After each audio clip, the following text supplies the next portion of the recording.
Oi, gente, tudo bem? Estamos começando o programa Brasil Consciência desta semana, uma realização do SINDCT, o sindicato que representa os servidores públicos federais do INPE, do DCTA, do CEMADEM e da Agência Espacial Brasileira. E no programa de hoje, você vai ter informações sobre o surpreendente resultado da avaliação da CAPES sobre o curso de pós-graduação em Engenharia e Tecnologia Espacial do INPE, um dos mais tradicionais do país e da América Latina. O curso teve nota rebaixada de 4, conceito que era considerado excelente, para apenas 2. Veja também informações sobre o SSP 2023, evento organizado pela Universidade Internacional do Espaço, que acontece pela primeira vez no Brasil. E ainda nós vamos trazer para vocês os bastidores do grupo de transição em ciência e tecnologia, que apontou algumas das prioridades que deverão ser tomadas pelo novo governo na gestão da pasta. E é para falar sobre esse assunto que eu converso agora com o ex-ministro e coordenador do GT, Sérgio Rezende. Muito boa tarde, doutor Sérgio Rezende. Obrigado pelo senhor ter atendido a gente. O que mais escabroso, na opinião do senhor, foi encontrado aí pelo grupo de transição de vocês? Boa tarde. Boa tarde, Edmond. Boa tarde a todos que estão conosco aí nesse seu programa.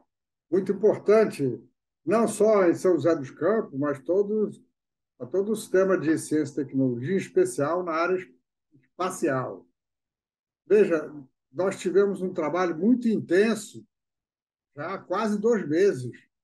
O trabalho começou na semana seguinte do segundo turno, né, quando o ex-presidente Lula foi eleito agora para um terceiro mandato, e eu fiquei sabendo o convite do ministro Aloysio Mercadante, e eu estava sendo indicado para compor o grupo técnico de ciência e tecnologia da transição.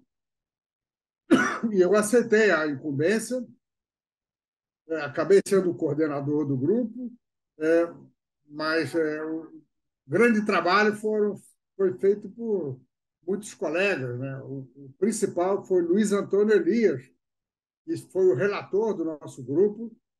Elias foi secretário executivo do Ministério da Ciência e Tecnologia comigo. Depois eu saí no final de 2010. Ele continuou na secretaria com o ministro Mercadante e depois com o ministro Marco Antônio Raupp, o saudoso Raupp, muito conhecido, né, de vocês aí em São José. Então, o Elias tem uma bagagem muito grande, ele foi o relator do grupo, e também participaram mais 15 pessoas, a maioria homens, mas tivemos 3 mulheres, e esse grupo, então, passou a se reunir remotamente, já na segunda semana de novembro, e o trabalho terminou praticamente na semana passada. Nós resolvemos dividir o nosso grupo, dividir não, organizar o grupo em 14 subgrupos, um para cada tema importante na ciência e tecnologia. Então, o primeiro era sobre a estrutura do Ministério da Ciência, Tecnologia e Inovação e o marco legal da área. Aí tinha um para o CNPq, um para a FINEP e tinha um para o Programa Espacial Brasileiro.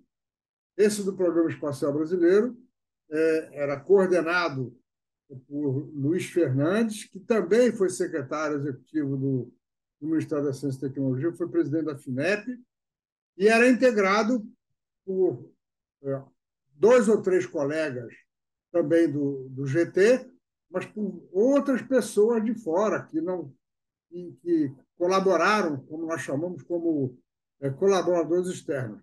Mas no nosso grupo também está, o grupo não foi ainda formalmente desfeito, está Ricardo Galvão, que foi presidente do INPE e que viveu aquele início trágico, né, do governo Bolsonaro, com o desmatamento aumentando, né, de uma maneira, né, assustadora, e o INPE revelando, então, o seu trabalho, mostrando o desmatamento, e aí o presidente, inconformado com isso, demitiu sumariamente o Ricardo Galvão, uma coisa sem sentido.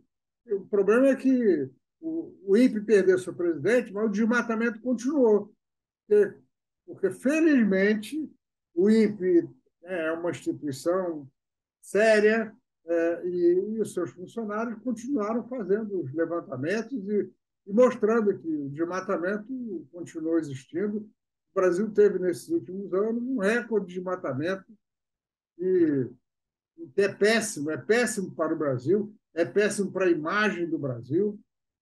Então, estamos aí, felizmente, faltam só 5 dias para terminar esse desgoverno. E aí o que nós fizemos nesse mês e meio, né, foi fazer um diagnóstico de cada uma dessas áreas e fazer proposições para o novo governo. Proposições para ações imediatas, a partir dos primeiros dias de governo, e proposições para prazo um pouco mais longo e médio prazo. Então, o que nós constatamos, né, de escabroso é o que a sociedade sabe, né? O governo é negacionista da ciência em todas as áreas. É negacionista na saúde. Nós temos aí o Brasil com quase 700 mil mortes. E os especialistas avaliam que, no mínimo, metade dessas mortes teria sido evitada se o presidente da República não tivesse dado mau exemplo, não tivesse negado tanto o que a ciência recomendou em todo o mundo, né, em termos de enfrentamento da doença, em termos de utilização de tratamentos adequados, em termos de aplicação da vacina em toda a população. Se o Brasil tivesse tido isso, nós não teríamos tido nem metade dessas 700 mil mortes. Negação, acabei de falar, da questão ambiental. O presidente insiste que o Brasil não está fazendo nada de errado em relação ao ambiente, e não tem desmatamento na Amazônia. A ciência está mostrando de maneira muito concreta o desmatamento na Amazônia e assim por diante. E esse negacionismo geral se reflete nos orçamentos para a ciência. Os orçamentos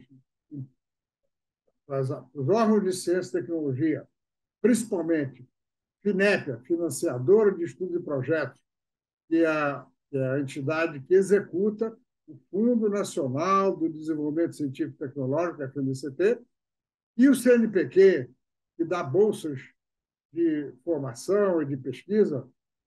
A mesma coisa acontece com a CAPES, que é do Ministério da Educação, tiveram, nesses últimos anos, uma fração dos recursos que tiveram anteriormente. Só para dar um número, em 2010, último ano do governo do presidente Lula, os recursos da ciência e tecnologia corresponderam, em valores atualizados para hoje, a aproximadamente 11,5 bilhões de reais. 11,5 bilhões. Pois bem, em 2021, que é o último dado executado que nós temos, ela foi da ordem de 3 bilhões de reais. Uma redução, um fator quase 4, praticamente. Só que de 2010 para cá, a comunidade científica continua aumentando. O Brasil está formando 15 mil doutores por ano. Então, o número de doutores formados, que são pesquisadores, poderiam ser professores, aumentou muito em 10 anos. E o orçamento para ciência e tecnologia caiu para um quarto. O resultado, é um resultado escabroso, é que nós nunca tivemos tantos brasileiros e brasileiras indo para o exterior para procurar emprego, porque não conseguem emprego no Brasil. Então, temos isso. Essas são, digamos assim, questões maiores que nós verificamos. Já sabíamos, né? Não precisava estar na comissão de transição para ver isso, mas nós vimos os números concretamente nesses últimos tempos, e é isso: negação da ciência, redução dos orçamentos, as unidades de pesquisa do Ministério da Ciência e Tecnologia, dentre elas o Instituto Nacional de Pesquisas Espaciais, são todos muito importantes, tiveram uma redução nos seus orçamentos, tiveram aposentadorias de funcionários que não foram repostas, porque já não há concurso para funcionário das unidades de pesquisa há vários anos. Para quem está nos assistindo e quiser conferir, estamos colocando na descrição do nosso vídeo um link para o relatório final do grupo de transição, a parte de ciência e tecnologia, na página 35. Doutor, quem imaginava gráficos, números mostrando, é mais digamos, uma dissertação sobre aquilo que foi encontrado. Mas, como o senhor falou, tem alguns pontos que são apontados de políticas que deveriam ser adotadas. O que chama a atenção, aqui o relatório começa, se o senhor me permitir, eu vou falar aqui para o nosso telespectador, falando de um desmantelamento do sistema científico. E aí, já no segundo parágrafo, o relatório diz que é necessário a reorganização do Sistema Nacional de Ciência, Tecnologia e Inovação. Uma dessas medidas para essa reorganização, segundo o relatório, é realizar uma nova Conferência Nacional de Ciência, Tecnologia e Inovação, uma vez que a última aconteceu lá no ano de 2010, há 12 anos atrás.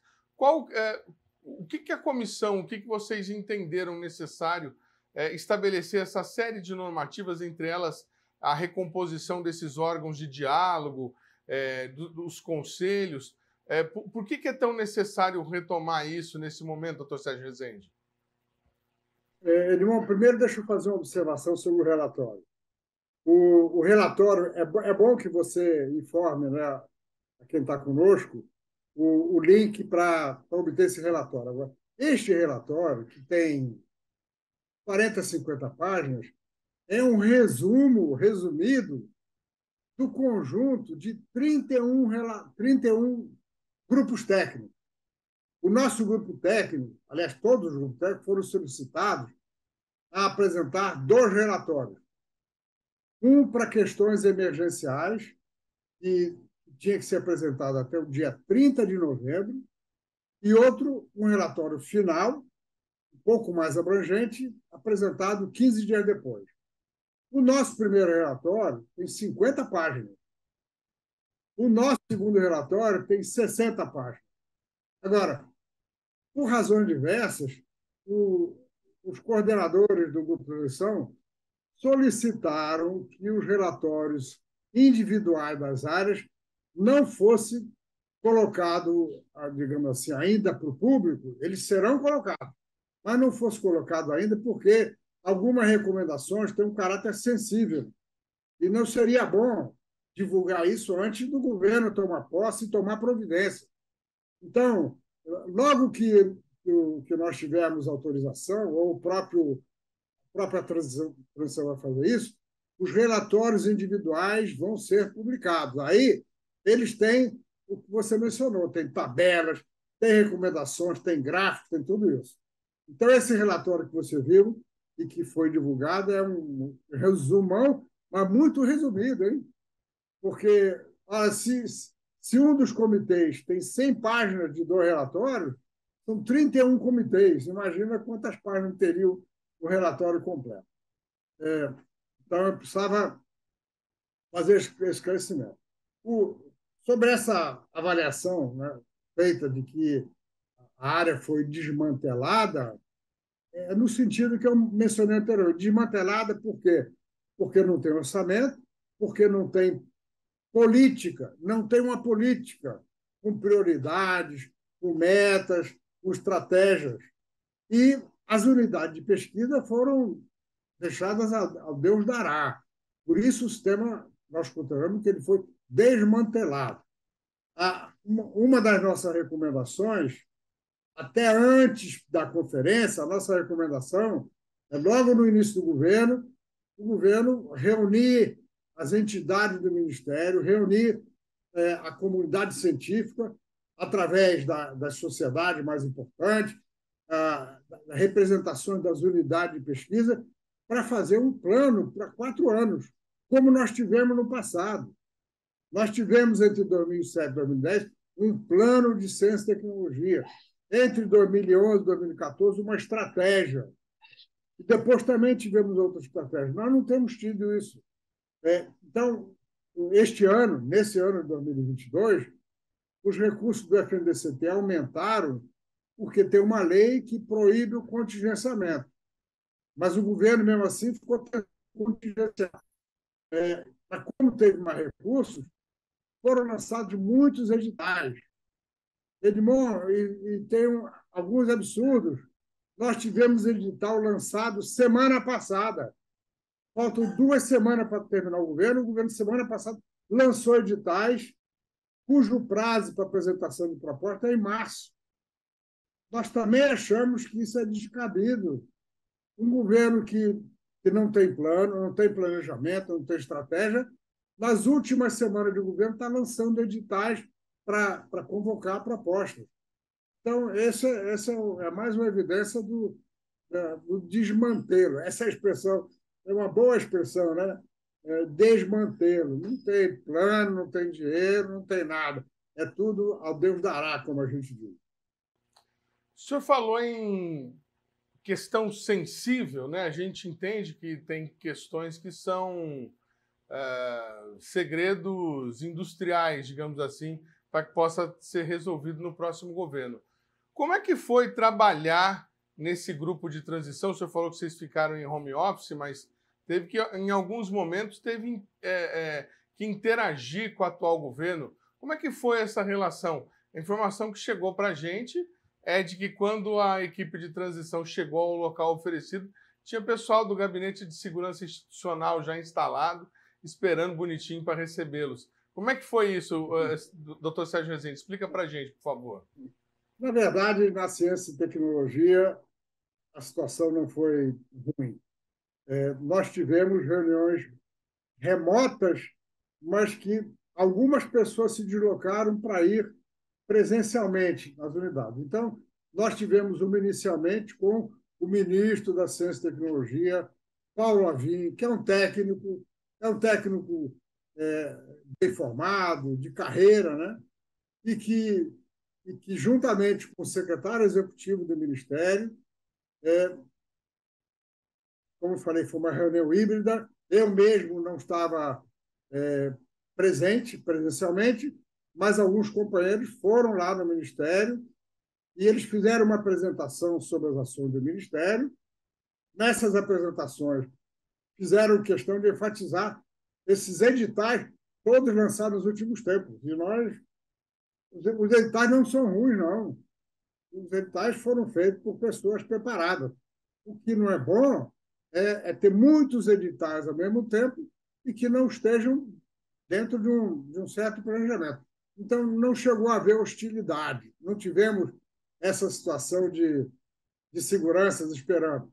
Nós também tivemos uma reunião com a FINEP e uma reunião com o CNPq. A reunião da FINEP também, alguns companheiros foram presencialmente para a sede da FINEP no Rio de Janeiro e outros, eu inclusive participamos, né? Nós participamos remotamente. Também tivemos uma reunião com o Conselho Nacional de Desenvolvimento Científico e Tecnológico, o CNPq. Então, na ciência e na tecnologia, a transição foi educada, foi de bom nível, as informações foram todas colocadas à disposição. Sobre a questão sensível que você mencionou, ela praticamente não ocorre na nossa área, mas em algumas outras áreas ela certamente ocorre, e aí a Comissão de Transição resolveu, como regra geral, que os relatórios não deveriam ser divulgados imediatamente. Possivelmente eles estão fazendo um pente fino e tal, e eles queriam pegar parte de todo o relatório para fazer esse resumão, mas no nosso relatório não vai ter nada de secreto para ser revelado. O que está sendo revelado, os números não são tão conhecidos, né? Porque os números de 2022 não estão ainda divulgados. Nós tivemos acesso a eles e eles serão divulgados brevemente. Então, na área de ciência e tecnologia, e eu sei também que na área da educação, em algumas outras áreas, a transição foi bem civilizada, foi bem educada.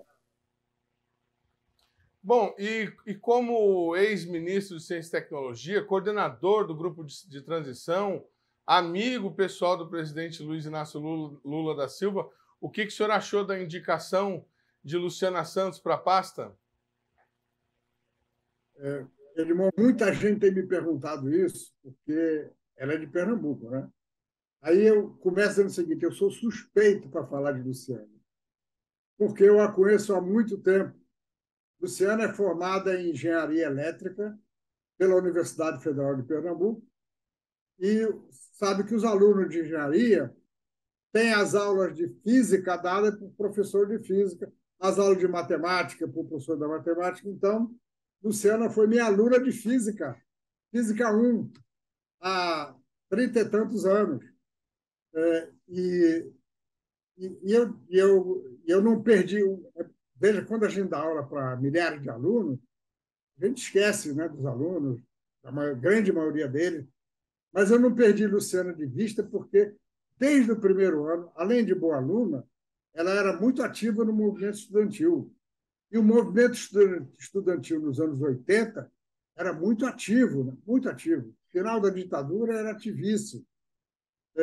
Luciana, logo se filiou ao PCdoB, né, que era um partido proscrito, e portanto, eu a conhecia. Aí, passaram alguns anos, eu fui secretário de Ciência e Tecnologia de Pernambuco, no terceiro governo de Miguel Arraes.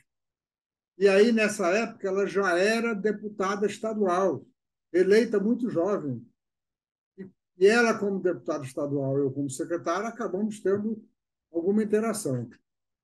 Aí, no ano de 2000, ela foi eleita prefeita de Olinda. E ela, então, me convidou para ser seu secretário do Patrimônio e Ciência. Então, eu fui secretário de Luciana. Eu costumo dizer que ela foi minha aluna de física e eu fui aluno de política dela, porque é uma política brilhante, uma pessoa muito cordial, uma pessoa muito atenta, humilde para a posição dela. E Luciana ouve muitas pessoas. Ela, em Olinda, um prefeito que não dialoga em Olinda está perdido, né? Porque Olinda tem muitas dificuldades. Então, Luciana fazia aquelas reuniões com a população de Olinda intermináveis, com muita paciência, ouvia tudo. Então, Luciana tem isso. Agora, ela foi também secretária de Ciência e Tecnologia de Pernambuco, no governo de Eduardo Campos.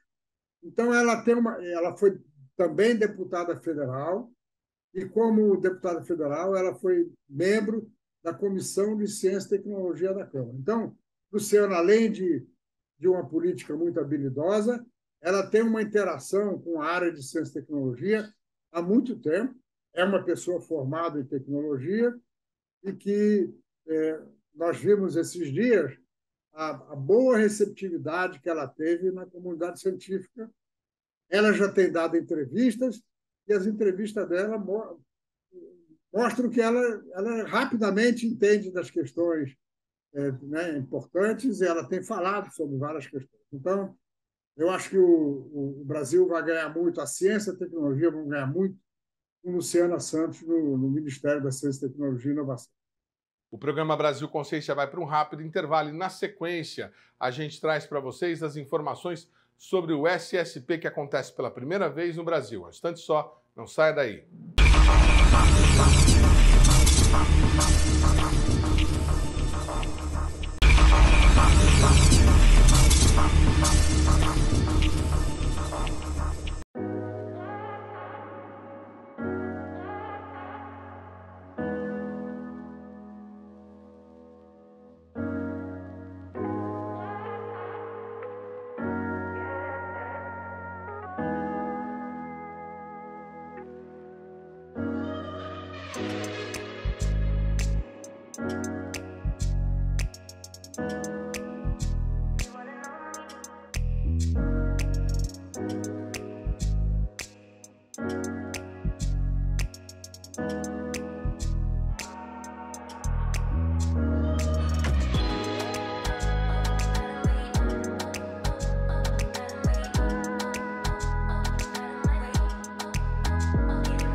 programa Brasil Consciência de volta e a gente fala agora sobre o SSP-23, Space Study Program, uma realização da Universidade Internacional do Espaço que acontece pela primeira vez no Brasil, já tinha acontecido uma única vez na América do Sul, no Chile. E para falar sobre esse assunto, a gente está aqui com a pró-reitora do ITA, Mariângela Gemba de Lima. Começo pedindo para a senhora explicar que evento é esse que São José vai receber no meio desse ano. Tudo bem, Edmond? Bom, eu sou aqui do ITA, né? Então esse evento ele é promovido entre o ITA e o INPE. Essas duas instituições que estão organizando receberam, né, a incumbência de organizar esse evento em 2023. Ele é um evento itinerante que acontece cada ano num país. O de 2022 foi em Portugal e o de 2023 é em São José dos Campos, né? Será em São José dos Campos, aqui no estado de São Paulo. Ele é um programa, né, da Universidade Internacional do Espaço, da ISO, que contempla uma formação não acadêmica, mas gerencial, de gestão na área do espaço. É um evento multidisciplinar que envolve aí pessoal de agência espacial de vários países do mundo, pessoal que tem interesse pela área de espaço, não só pesquisadores e estudantes, né, mas pessoal que está no meio gerencial e no meio técnico mesmo, nessa área do espaço. É como se fosse uma espécie de especialização em estudos espaciais para quem está nesse meio, algo nesse sentido. Isso, algo como um MBA, vamos dizer assim, né? Perfeito. Eu acho que é uma figura bem conhecida do nosso meio, né? Algo como um MBA. Não é exatamente um MBA, porque são certificados diferentes, mas é como se fosse. É transversal, multidisciplinar, pega várias áreas do conhecimento, vários departamentos, né? Da área de espaço lá da ISO, e então tem desde humanidades, por exemplo, focada no espaço, até coisas bem mais técnicas, né, como a área de estudos buscando, né, o uso do espaço, tecnologias do espaço para a Terra, coisas desse tipo. Professora Mariângela, mas como é que foi? A senhora falou que foi o INPE e que esse evento está sendo organizado pelo INPE e pelo ITA. Como é que foi a obtenção desse evento? Como que foi a candidatura e por que a senhora acredita que São José foi escolhida? A candidatura, quer dizer, a escolha, na verdade, foi através de uma candidatura. A ISO abre a inscrição, né, todo ano para sediada ali 2 ou 3 anos, e eu brinco que é meio como uma Olimpíada. Você se candidata e tem um comitê todo que analisa as condições de quem se candidatou, e aí o que eles entendem como melhor é escolhido, né? No caso aí de 2023 foi a proposta que foi apresentada pelo ITA, pelo INPE e apoiada pela Prefeitura aqui de São José dos Campos, e também pelo DCTA, né, que é o nosso gestor aqui do ITA, a nossa direção, que traz a Força Aérea junto com a gente. E a quem que esse programa se destina? Como é que as pessoas se inscrevem para participar? Como é que os alunos participam desse tipo de curso?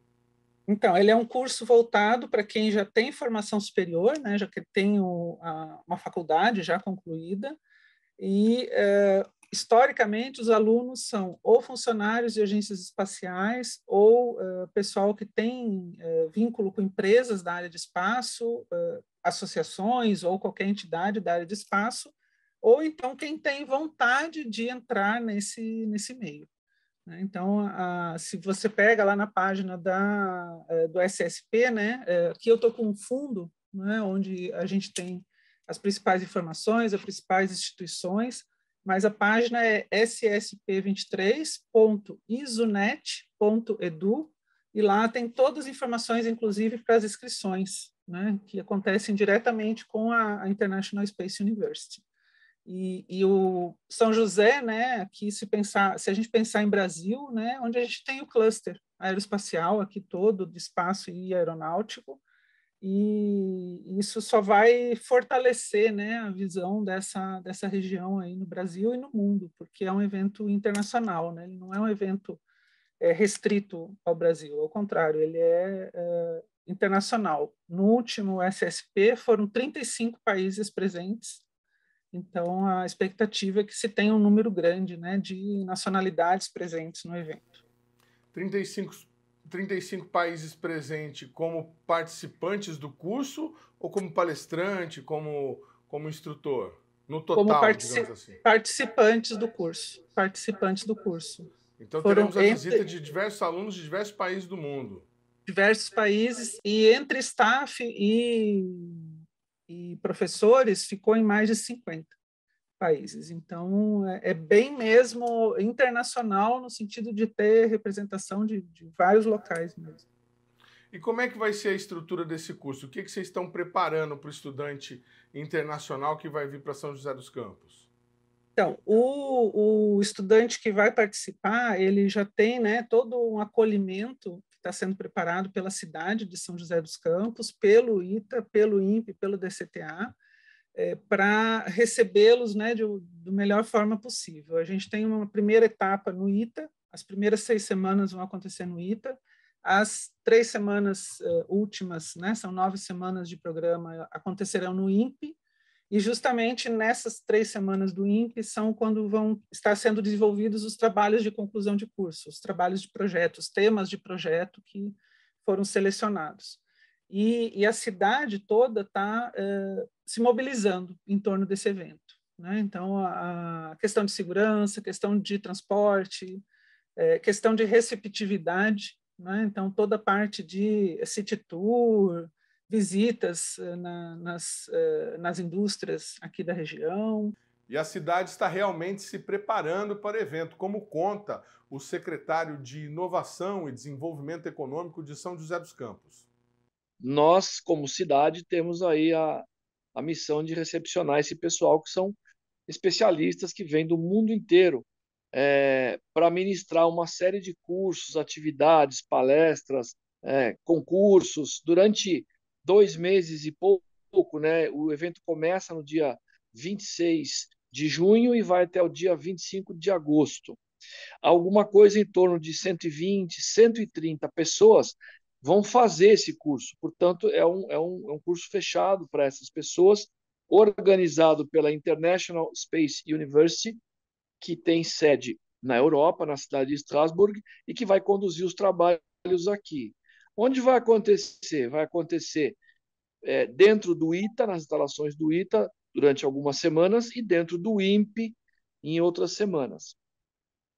Umas 50, 60 pessoas do staff de organização virão para o Brasil uns 15 dias antes. Então, a nossa missão começa uns 15 dias antes, recebendo umas 40, 50 pessoas que virão para cuidar da organização, preparação do evento. Eles também ficam mais uns 10, 15 dias quando o evento termina, de forma que, se você computar 130 alunos, mais esse pessoal do staff, mais uns 40 docentes que virão ministrar as atividades, nós vamos chegar aí perto de 200, 250 pessoas durante esses 3 meses. Existe uma estimativa de aproximadamente 13, 14 mil diárias de hotel envolvidas.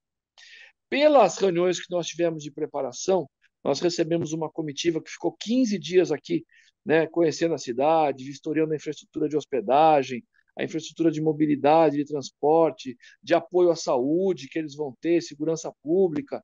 Então, se alguma coisa acontecer, eles têm um canal direto para o serviço de assistência médica aqui, público da cidade. Esse tipo de coisa foi todo organizado agora no mês de dezembro com a visita de uma comitiva.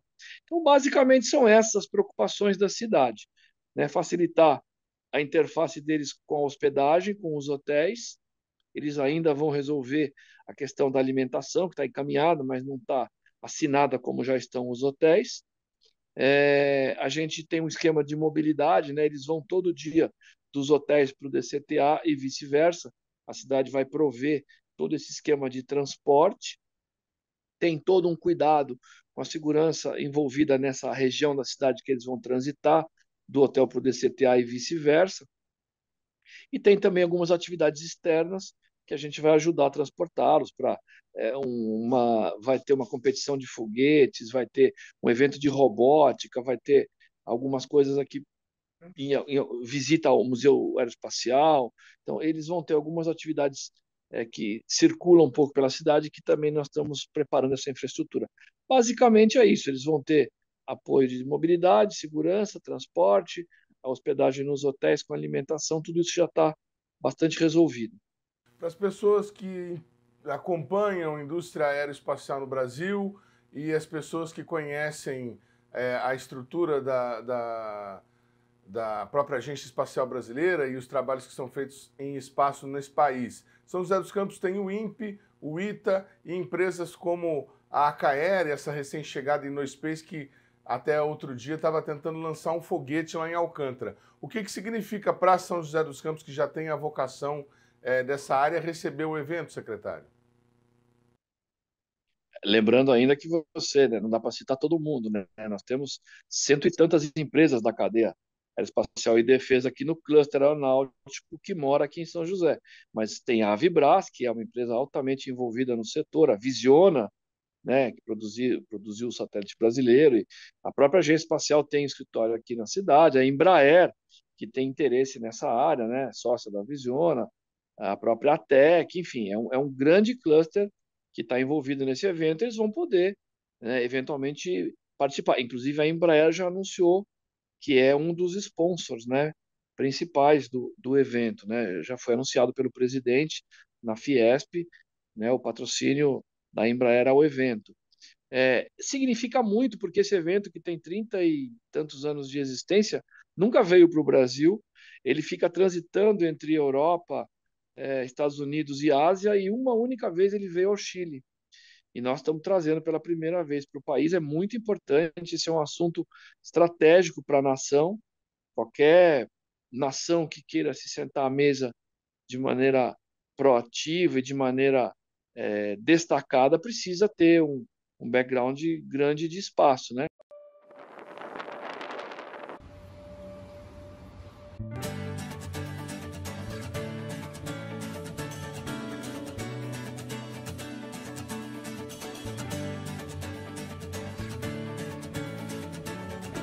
A gente volta com a pró-reitora do INPE para falar um pouco mais sobre o evento. E a gente está trabalhando também uma série de eventos públicos, em conjunto com o pessoal da ISO, para oferecer, tanto para a comunidade acadêmica quanto para a sociedade, um pouco do evento que vai estar acontecendo lá dentro das nossas paredes, vamos dizer assim, lá dentro do ITA e do INPE.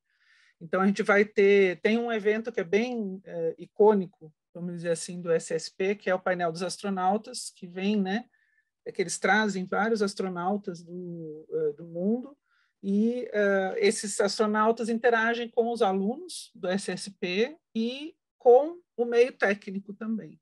E a gente está querendo expandir isso, levar para a sociedade também, para as escolas, que o pessoal das escolas, com os alunos, né, da rede pública municipal, estadual e das particulares também, consigam interagir com esses astronautas, ouvir deles, né, como é que é essa vivência deles na questão espacial, e com isso despertar, né, popularizar a ciência e despertar também o pessoal para as carreiras da área de espaço, né, a criançada, vamos dizer assim. E esse é um dos eventos. A gente está programando vários eventos para a participação do público em geral. Quando deve sair a programação oficial do evento, professora? Fevereiro. A gente acredita que fevereiro ele está completamente fechado. Hoje ele está já com grandes blocos fechados. Como eu comentei, os temas de projeto, por exemplo, já estão definidos, e a gente tem 3 temas que foram propostos pelo Brasil, e o 4º tema é da própria ISO.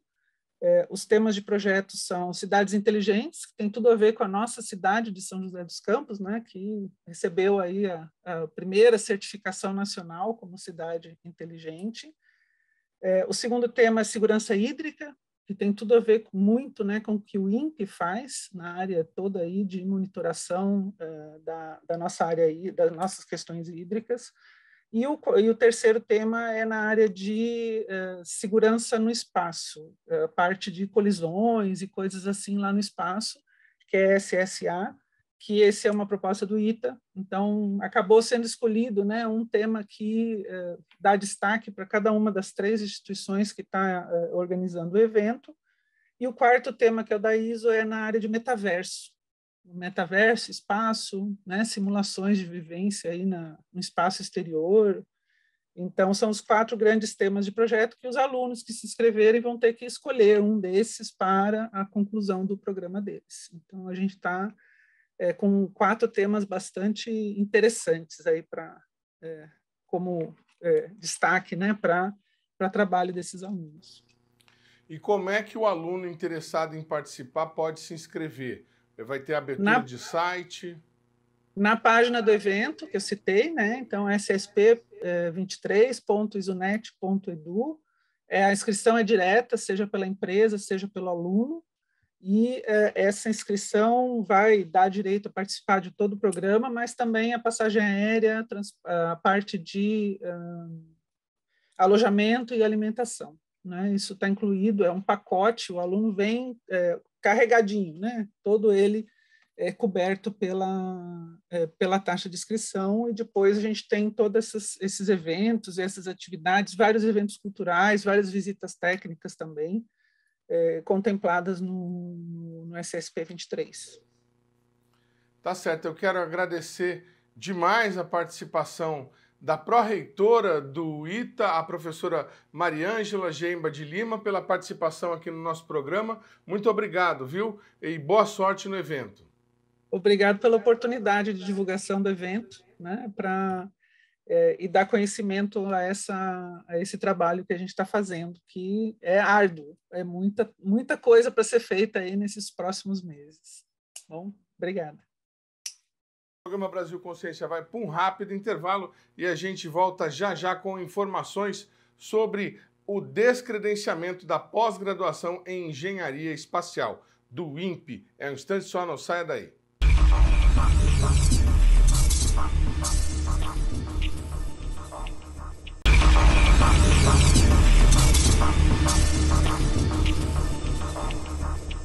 Terceiro bloco, e a gente traz agora para vocês as informações sobre o resultado do chamamento público organizado pelo MCTI e pela FINEP para a aquisição de um novo satélite de sensoriamento remoto para o Brasil. Veja. O Ministério de Ciência, Tecnologias e Inovações e a FINEP, financiadora de estudos e projetos, encerraram no início do mês o edital de subvenção econômica à inovação para a contratação do desenvolvimento e construção de um satélite de pequeno porte de observação da Terra de alta resolução, e a empresa Visiona Tecnologia Espacial foi declarada a vencedora ao oferecer o projeto por 241 milhões. Além dela, a Fibraforte Engenharia, a Opto Tecnologia Optrônica, a Equatorial Sistemas, a Orbital Engenharia e a Cripto Segurança da Informação também foram declaradas vencedoras como co-executoras do projeto. Segundo o edital disponibilizado pelo Ministério de Ciência e Tecnologia, o satélite de pequeno porte tem características semelhantes à do Amazônia 1, o último do gênero lançado pelo Brasil. Ele deverá ter massa de até 500 quilos e ser capaz de produzir imagens com resolução de, no mínimo, 1,5 m. O Brasil Consciência já visitou algumas das empresas co-executoras, entre elas a Opto Optrônica, que foi responsável pelo desenvolvimento das câmeras dos satélites Cibers e Amazônia. Especializada na fabricação de equipamentos ópticos de alta tecnologia, a empresa sempre foi vanguarda na indústria nacional, tendo sido a primeira do Hemisfério Sul a construir um laser. O grande salto para a Opto, porém, aconteceu em 2006, quando a empresa foi selecionada para fazer parte da construção do satélite Cibers. No projeto, a Opto seria responsável por desenvolver uma câmera que fosse capaz de fazer imagens da Terra com grande precisão e qualidade. O equipamento nunca havia sido produzido no Brasil. A câmera MUX, a câmera satélite que a gente fez para o programa Cibers, foi uma inovação completa, ou seja, nós tínhamos e detínhamos vários conhecimentos na área óptica, na área eletrônica e uma série de coisas, mas construir algo que vá para o espaço, onde você tem que garantir que ela vai funcionar 100% do tempo, com várias interferências térmicas, de radiação e uma série de coisas. Para nós foi um desafio muito grande. O desenvolvimento tecnológico que a gente pôde fazer no Cibers conseguiu que a optoeletrônica também ampliasse a gama de equipamentos fornecidos por ela. Então, eu diria que não foi uma mudança de 1 para 100, mas eu diria que foi uma mudança de talvez de 40 para 80, alguma coisa do tipo. Para conquistar o objetivo, a Opto investiu. Uma sede própria com cerca de 4.500 metros quadrados foi construída e nela foram instalados equipamentos de alta tecnologia, além de equipamentos que não existiam no Brasil. Isso aqui é uma sala limpa que foi desenhada especificamente para programas de espaço, defesa e alguma coisinha aeromédica também, mas principalmente espaço, defesa e com relação a produtos optrônicos, né? Nessa mesa aqui é onde a gente faz todo o alinhamento no seguinte sentido, como a gente coloca uma lente na posição precisa com relação a outra lente, ou seja, você põe todo mundo funcionando de forma harmonizada. Essa mesa aqui, para desenvolver o que tem nessa mesa aqui, foram gastos 4 anos e 7 milhões de reais. Tá? Só no desenvolvimento do projeto da câmera MUX, a empresa chegou a reunir mais de 100 funcionários. No total, a Opto chegou a gerar cerca de 500 empregos de alto grau de especialização com o trabalho no Programa Espacial Brasileiro. A descontinuidade das encomendas, porém, causou estragos na companhia. Ela se recuperou, mas hoje conta com menos de 50 funcionários. A área de espaço, por exemplo, é muito variável, ou seja, você tem uma encomenda, por exemplo, de uma câmera de satélite e depois passa anos sem ter novas solicitações desse tipo. Na área de defesa, você também participa de programas para desenvolvimento de protótipos. Dentro desse desenvolvimento, logicamente, é toda feita uma apresentação, um planejamento do que seria necessário, da quantidade que seria necessário futuramente desse material, mas isso através de orçamentações que precisam ser aprovadas e não são e tudo mais, isso acabar tendo uma descontinuidade e manter esse investimento é muito difícil. Muito bem, a gente fala agora sobre o surpreendente resultado da avaliação da CAPES sobre o curso de pós-graduação em Engenharia e Tecnologia Espacial do INPE, o curso que sempre teve nota de excelência, conceito 4, foi rebaixado para o conceito 2 e, se o resultado não for revertido, não poderá receber mais alunos. Veja. O resultado da tão esperada avaliação quadrienal da CAPES para os cursos de pós-graduação do Brasil não foi o esperado para dirigentes e alunos do curso de pós-graduação de Engenharia e Tecnologia Espacial do INPE. Um dos mais tradicionais cursos do gênero no país e na América Latina, o curso teve sua nota rebaixada de 4 para 2 pontos, o que na prática significa a possibilidade de descredenciamento junto aos órgãos competentes. O resultado, segundo a cópia dos documentos obtida pelo Brasil Consciência, foi devido à não apresentação por parte do INPE de alguns documentos, entre eles da relação de trabalhos de relevância desenvolvidos pelos alunos formados pela instituição. O INPE já ingressou com um primeiro recurso junto à CAPES, mas as alegações não foram aceitas e a nota foi mantida. Entre as alegações apresentadas pelo INPE no recurso está a mudança de metodologia na avaliação da CAPES, que teria prejudicado o desenvolvimento da prestação de contas. A CAPES, entretanto, informou ao Brasil Consciência que não houve um aumento significativo no ingresso de recursos entre a última avaliação e a atual, o que significaria uma adaptação das demais instituições ao processo. Bom, vamos conversar com a aluna do programa de pós-graduação em Engenharia e Tecnologia Espacial, a Chayene Pinheiro e Souza, que vai contar para a gente, Chayene, como é que vocês, alunos, receberam a notícia dessa nota da CAPES? Certo. A gente recebeu primeiramente um e-mail da BPG informando as notas de todos os 7 cursos do INPE, né? E a gente recebeu junto com todas essas notas, a informação de que o ETE tinha tido nota 2. Mas já com esse e-mail, a gente também recebeu a informação de que o INPE ia entrar com recurso para solicitar que a nota voltasse a ser até a nota 4 que tinha anteriormente. Mais recentemente, a gente recebeu o resultado, né, dessa nota que não foi reajustada, se manteve com a nota 2. A gente recebeu um e-mail do nosso coordenador informando, ele mandou essa informação para todos os alunos, então os alunos estão cientes. E agora a gente está no aguardo do próximo recurso, que é o contato com o presidente da CAPES. Então, no momento, a gente está aguardando, né? Já que não tem muito o que ser feito agora, a não ser esperar. Muito bem, você está fazendo mestrado, entrou agora em 2022. Quando você escolheu o INPE para fazer seu mestrado, a sua expectativa era de um curso de excelência? Isso, sempre, né? O INPE é uma instituição que eu acho que quem está nela tem muito orgulho assim, de estar dentro. E para vocês, alunos que estão dentro do INPE, houve alguma coisa, algo que aconteceu, que tenha sido prejudicada de alguma maneira, que possa justificar essa nota? Ou você acredita que seja apenas uma questão de burocracia de envio de documentos?